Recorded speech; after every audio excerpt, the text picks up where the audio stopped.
Hi friends, welcome to my channel Daddy iWorks. இந்த வீடியோல என்ன பார்க்கலாம் அப்படினா ப்ரொபஷனல் ஃப்ரீ ஆரி ஆன்லைன் கிளாஸோட கிளாஸ் 44 தான் பார்க்க போறோம். போன வீடியோல சொன்னது அப்படியே டிட்டோவா போட்டு நிறைய பேர் டவுட் கிளாரிஃபிகேஷன் டேல கேட்டிருந்தீங்க மேம். இன்னும் நிறைய பேர் எப்படி ஜாயின் பண்றதுன்னு கேக்குறீங்க மேம். அதே மாதிரி கோர்ஸ் ஃபீஸ் 100 ரூபாய் தானா இல்ல இப்ப கூட்டிட்டீங்களான்னு கேக்குறீங்க. அது மாதிரி எதுவுமே கிடையாது மேம். ஆரி வொர்க்ல பேசிக்ல இருந்து அட்வான்ஸ் கிளாसेस வரைக்கும் நீங்க படிக்கிறதுக்கு வெறும் 100 ரூபாய் மட்டும் பேமெண்ட் பண்ணா போதும் மேம். அதே மாதிரி உங்களுக்கு டவுட் கேட்க நம்பர் கொடுத்துறேன் மேம். அந்த நம்பர்ல நீங்க பிராக்டீஸ் பண்ணத போட்டோ எடுத்து போட்டீங்கன்னா கரெக்ஷன்ஸ் எது இருந்தா நான் கண்டிப்பாக கிளியர் பண்ணி வச்சிருவேன் மேம். எப்படி ஜாயின் பண்ணுறதுனா ஒன்றுமே இல்லை மேம். மேலே இருக்க வாட்ஸ்அப் நம்பருக்கு கூட ஜஸ்ட் ஹாய் மெசேஜ் போட்டு விடுங்க மேம். அதே மாதிரி சாரீ ப்ரீ ப்ளீட்டிங்க்கு அமௌண்ட் கேட்குறீங்க மேம். ஆரி ஒர்க்குக்கு 100 ரூபாய் பேமெண்ட் தான் மேம். அதே மாதிரி சாரீ ப்ரீ ப்ளீட்டிங்க்கு 100 ரூபாய் பேமெண்ட் தான் மேம்.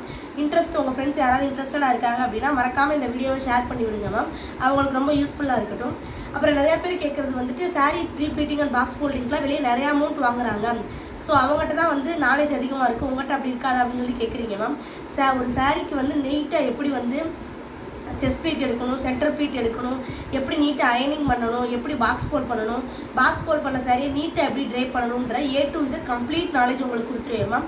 அமௌண்ட்டில் மட்டும் தான் காம்ப்ரமைஸ் இருக்குமே தவிர இந்த நாலேஜில் எந்த காம்ப்ரமைஸும் இருக்காது மேம். இப்போ என்கிட்ட ஆரி ஒர்க் சேர்ந்துருக்க ஸ்டூடெண்ட்ஸ்க்கு எல்லாருக்குமே தெரியும் மேம். ஒவ்வொன்றும் எவ்வளோ டீட்டெயில்டாக நீட்டாக சொல்லி கொடுத்துட்ருக்கோன்னு சொல்லிட்டு நிறைய பேர் உங்கள் ஸ்டூடெண்ட்ஸ் ஒர்க் வந்து போஸ்ட் பண்ணுங்கன்னு கேட்குறீங்க. இப்போயே 44 கிளாஸ் வந்தாச்சு மேம். இன்னும் ட்ரேசிங் மட்டும் முடிச்சேன்னா போதும், எல்லாரும் ரெக்கார்டு ஒர்க்கில் அனுப்பிடுவேன் மேம். ரெக்கார்டு ஒர்க் போட்ட பிறகு ஒவ்வொரு ஸ்டூடெண்ட்ஸோட ஒர்க்கையும் வந்து இண்டிவிஜுவலாக போஸ்ட் பண்ணுறேன் மேம். அப்போ பார்த்துக்கலாம்.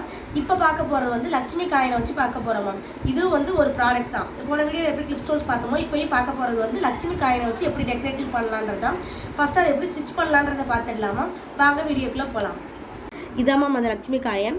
இதில் வந்து இது வந்து விலை அமௌண்ட் கம்மியாக இருக்கும் மேம். இதுலேயும் வந்துட்டு அமௌண்ட் இருக்கிறதுல இங்கே எனக்குலாம் ஸ்டோன் இருக்கிற மாதிரி இருக்கும். ஆனால் நீங்கள் அது வாங்கினீங்கன்னா நம்ம சாரீ கலருக்கு ஒவ்வொன்றும் மேட்ச் ஆகாமல் போயிடும். இப்படி நம்ம ப்ளைனாக வாங்கிட்டோம் அப்படின்னா இதுக்கு மேலே சக்கரையை ஃபிக்ஸ் பண்ணி அதுக்குள்ளே ஸ்டோன் கூட நம்ம ஃபிக்ஸ் பண்ணிக்கலாம் மேம். இதை ஃபஸ்ட்டு வந்து க்ளூவில் நீங்கள் என்ன தான் ஒட்டினாலும் மேலே ஒரு ஹோல்ஸ் இருக்குது பார்த்தீங்களாமா, அதில் தைக்கணும். ஒன்றுமே கிடையாது, நார்மலாக நம்ம செயின் ஸ்டிச் போடுவோம் மேம், அது மாதிரி தைக்க போகிறோம். இப்போ ஒன்று காட்டுறேன் பாருங்களேன். ஃபஸ்ட்டு வந்து இதை க்ளூ போட்டு காய விடணும்னா அவசியம் இல்லை மேம். ஜஸ்ட் நம்ம க்ளூ போட்டு இந்த லட்சுமி காயினை ஃபஸ்ட்டு ஒட்டிடலாம். உங்களுக்கு என்ன ஷேப்பில் வெட்டணுமோ அப்படி ஒட்டிட்டு மேலே அந்த ஹோல்ஸ் தெரியுதுல மேம், அந்த ஹோல்ஸில் வந்து நம்ம ஸ்டிச்சஸ் போட போகிறோம். அவ்வளோதான், ரொம்ப ரொம்ப சிம்பிள் மேம். இதுக்கு அடுத்து போகிறதுல நான் சொன்ன மாதிரி உங்களுக்கு கஷ்டமாக இருக்கிறது என்னவா இருக்கும் அப்படின்னா கண்டிப்பாக ஜர்தோசி கஷ்டமாக இருக்கும் மேம். மற்றபடி எல்லாமே ஈஸியாக தான் இருக்கும்.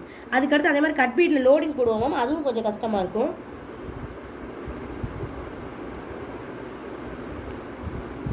எப்பவும் போல் நம்பர் 14 நீடில் தான் மேம் எடுத்திருக்கேன். கீழே இருந்து நூலை வந்து நார்மல் சூயிங் த்ரெட் தான், அதை வந்து ஃபோட்டோ எடுத்துகிட்டு இதுக்குள்ளே விட்டு எடுத்துகிட்டு திரும்ப இதுக்கு வெளியே கொண்டு வந்துட்டு ஸ்டிச்சஸ் போடுங்க. இப்படி போட்டால் மட்டும்தான் மேம் அந்த ஸ்டிச்சஸ் வந்து நல்லா ஸ்ட்ராங்காக நிற்கும். இது வந்து நம்ம க்ளூ போட்டு இப்போ காஞ்சிருச்சு அப்படின்னா அப்படி நவராது மேம், கண்டிப்பாக ஸ்ட்ராங்காக ஒட்டிக்கிறோம். இப்போ எப்படி ஸ்டிச் பண்ணுறேன்னு பாருங்களேன். இது க்ளூ போட்டு ஒட்டல, இப்படி எடுத்துக்கிறோம் அப்படின்னா லட்சுமி காயினுக்கு வெளியே இருந்து நூலை எடுத்து உள்ளே கொண்டு போயிட்டு அந்த நூலை வெளியே கொண்டு வந்துட்டு ஸ்டிச் பண்ணுங்கள். அப்போ மட்டும்தான் அந்த காயின் வந்து நல்லா ஸ்டேபிளாக இருக்கும். இங்கே வந்து க்ளூ ஒட்டிடணும், இல்லாட்டி இப்படி தூக்கிட்டு இருக்கும் மேம். தெரியுதா உங்களுக்கு? இது வந்து ஃப்ரேமில் இருக்காங்க இப்படி இருக்குது. நம்ம சட்டையெல்லாம் போடும்போது இப்படி தூக்கிட்டு இருந்தால் அசிங்கமாக இருக்கும்ல. ஆனால் இது வந்து கலண்டு வராது, உங்களுக்கு தெரியுதா? நம்ம ஸ்டிச்சஸ் போட்டாலும் கலண்டு வர போகிறதெல்லாம் தூக்கிட்டு இருந்தால் அசிங்கமாக இருக்குன்றதுக்காக இங்கே எனக்குள்ள க்ளூ போட்டு ஒட்டிட வேண்டியதான் மேம். ஜஸ்ட் இது ஸ்டிச்சிங் தான். இதுவும் உங்களுக்கு ஒரு கிளாஸஸாக எழுதியிருக்கனால அனுப்பிடுறேன். இந்த வீடியோ ரொம்ப சிம்பிளாக இருக்குன்னு கண்டிப்பாக தெரியும் மேம். ஜஸ்ட் வந்து ஸ்டிச்சிங் பண்ணணும். எதுக்கு ஒவ்வொன்றும் இவ்வளோ டீட்டெயிலாக சொல்கிறீங்க அப்படின்னா எனக்கு நீங்கள் ரெக்கார்டு ஒர்க் போடும்போது எப்படி சொல்கிறது, அது பார்த்தாலே அட்ராக்டிவாக இருக்கணும் மேம், அந்தளவுக்கு இருக்கணும். அதனால தான் ஒவ்வொரு குட்டி குட்டி ஸ்டிச்சஸை கூட நான் இவ்வளோ எஃபெக்ட் எடுத்து சொல்லி கொடுத்துட்ருக்கேன். இந்த வீடியோ எப்பவும் போல உங்களுக்கு ரொம்ப ஈஸியாக புரிஞ்சிருக்கும்னு நினைக்கிறேன் மேம்.